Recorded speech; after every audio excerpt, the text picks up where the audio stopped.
My name is Dr. Michael Brown, and this is 3 Words, a bite-sized podcast about the simple, strategic, and very significant choices that all of us can make in order to become the very, very best version of ourselves. Today, I'm going to actually revisit one of my favorite episodes of 3 Words, and it was entitled this, Be Fully Present. With my good friend Amy Seiffert, author, speaker, together we sat in the studio and had a fantastic conversation about this notion that most human beings spend 95% of our lives somewhere other than here and now. Think about that. If you were to live 100 years, if you were to reach your 100th birthday, what an amazing feat that would be, a milestone. But you spent 95% of your life either in the past or in the future and not in the present. You've only actually lived 5 years. You've only actually resided and been present in the few years where you're actually in this space and place. I actually wrote a book with my best friend, Dr. Bo Johnson, Be Fully Present. It's the first book in our Essential Conversations series. And why is it that we felt like this was such an important episode? Because being fully present in the presence of others is the best gift that you can give anyone, including yourself. Listen into our episode.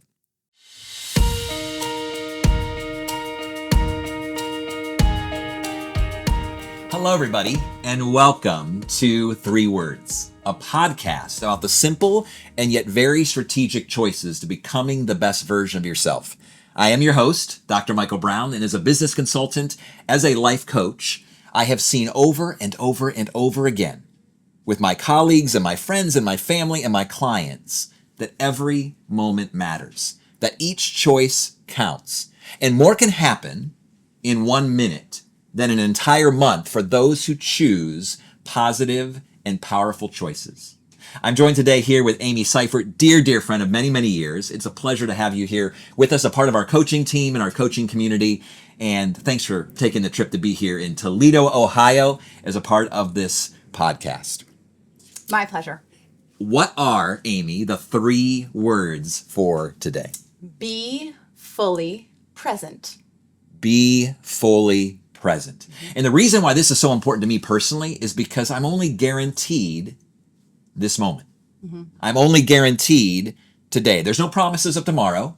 And so I really fully believe that this 3 word choice, if lived every single day, it has the power to transform your life, to be fully present, particularly when in the presence of human beings. I had a good friend of mine recently share with me that the only thing that lasts forever are human interactions. Now, I'm not sure, Amy, well, I do know for you, but I'm not sure what all of our listeners think about afterlife and eternity and so forth. But I know you and I tend to believe that life goes on beyond here.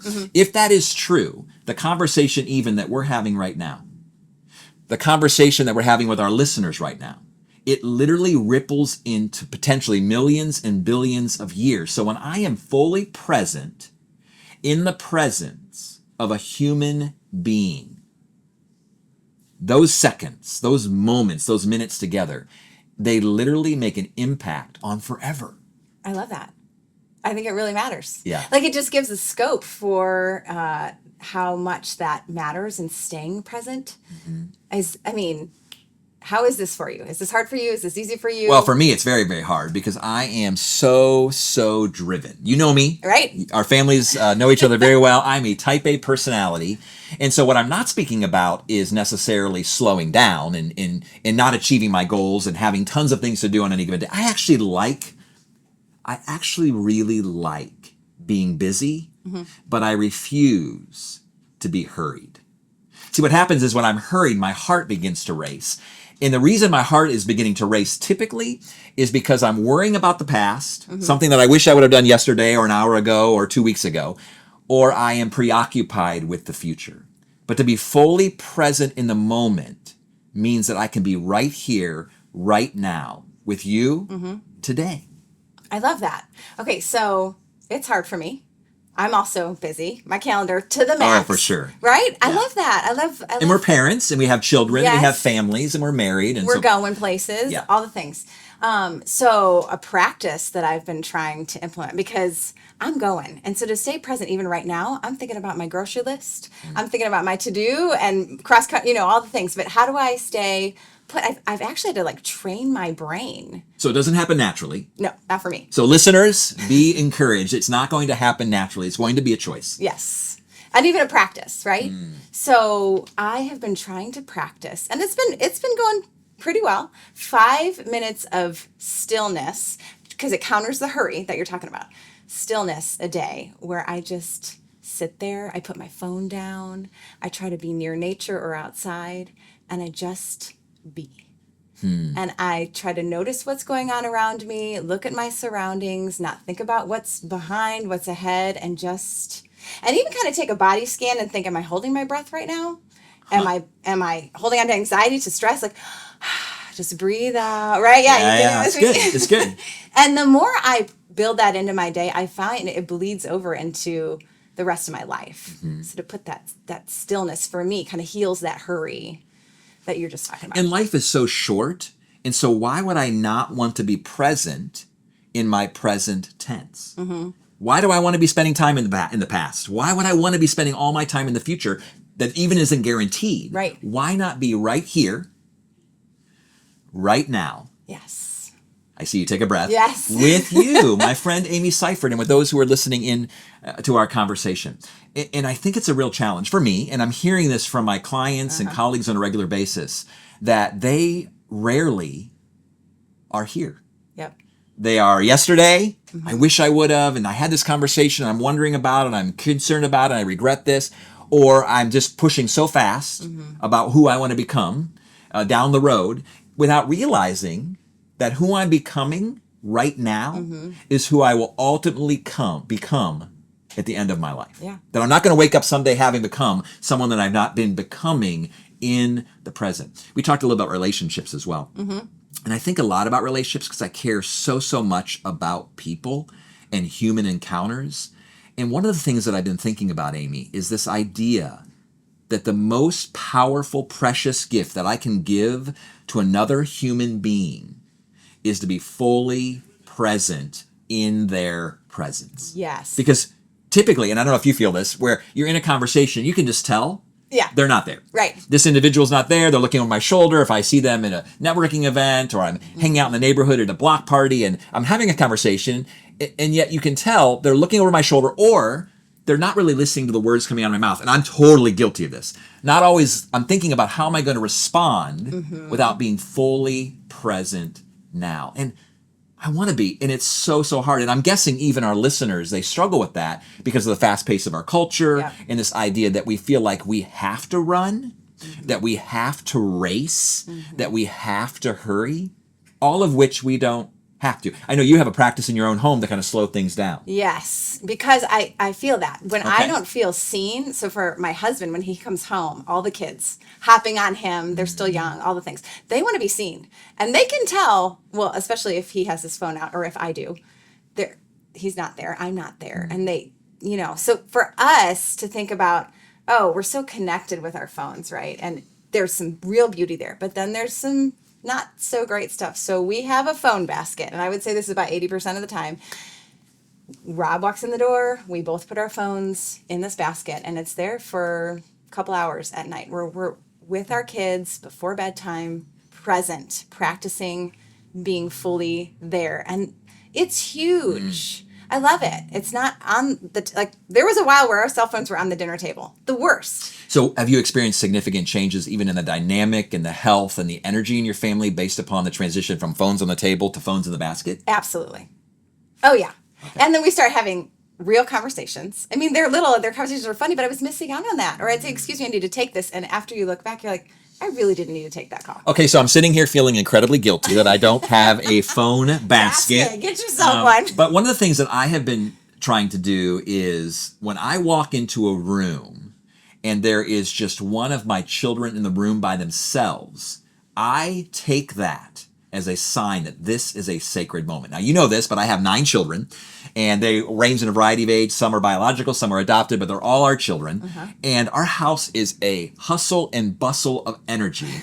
And so sometimes I'm walking through a room and they have a couple kids playing Xbox, or you have a couple kids in this other room watching TV. I don't really see those as opportunities to be fully present, though maybe I could squeeze between them and actually join the game and so forth. I probably need to get better at that. But one of the practices that I have decided in advance, because it's not going to happen spontaneously, it's not going to happen naturally, is when I walk into a room and there is one child, I am going to pause. I'm going to sit down, and I'm probably going to say something like, "How are you? Really? How was your day?" One of my children, Jameson, who's 11, he will regularly say to me from the other room, "Daddy, Daddy, Daddy." And I come around the corner, and he's just tapping on the couch next to him. And he says this, "Would you just sit near me?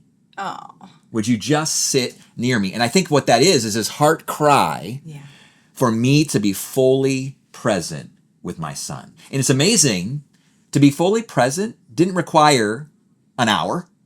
It didn't even require 5 minutes. I can achieve positive, amazing outcomes in being fully present, if I'm fully present, in 1 minute or less. Because I think we all feel it. We have that moment when you can tell this person is listening, this person is here, this person is now, this person is present. Yeah.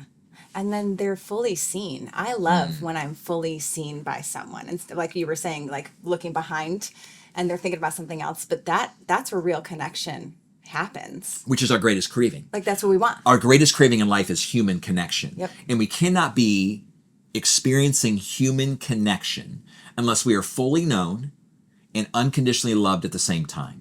But not only is that important, it's the stepping stones to getting to that place, to being in relationships where you're fully known and fully loved, begins with being fully present. One of my adventures I've been trying to train myself to experience is when I begin a day to say to myself, ask the question, I wonder how many sacred encounters am I going to have with human beings today when I'm going to have the opportunity to be fully present. So when I'm out and about in the neighborhood and on the college campus and at the office and the various places and spaces where I find myself on any given week or any given day, is to be thinking about, who am I going to meet? And what is their story? You talk about being seen and being known. But behind every face is this story, and behind every name is this rich narrative. And yet I'll miss it if I'm in the past or if I'm in the present. You talked about recently, were you moving one of your daughters in and you were just saying hi to people who were outside on the sidewalk, and people weren't used to. That's right. Right? So, having interaction in the moment. So my daughter and my son-in-law, they purchased their first home. We went to help them move in. And so I had probably 3 blocks away, parked my vehicle and was bringing things back and forth to the house. And there was a lot of traffic in this downtown area. And so I make it my personal policy that whenever I pass a human being, I want to say good morning or good afternoon or hello. And the look on their faces are just like, what's going on? But it was a moment. It was a thing that we talked about. It was being fully present. Here's a promise I want to make to those who might be listening in, that your future will be brighter if you can fully stay in the present tense. Because we all want bright futures. We all want happy endings. End of the life stories that are amazing. But if we're rushing ahead of this moment, if we're rushing ahead of this day, or even this hour, we're going to miss it. And our futures will not be bright. Amy, it was a pleasure being with you today. And I'll remind all of us, be fully present.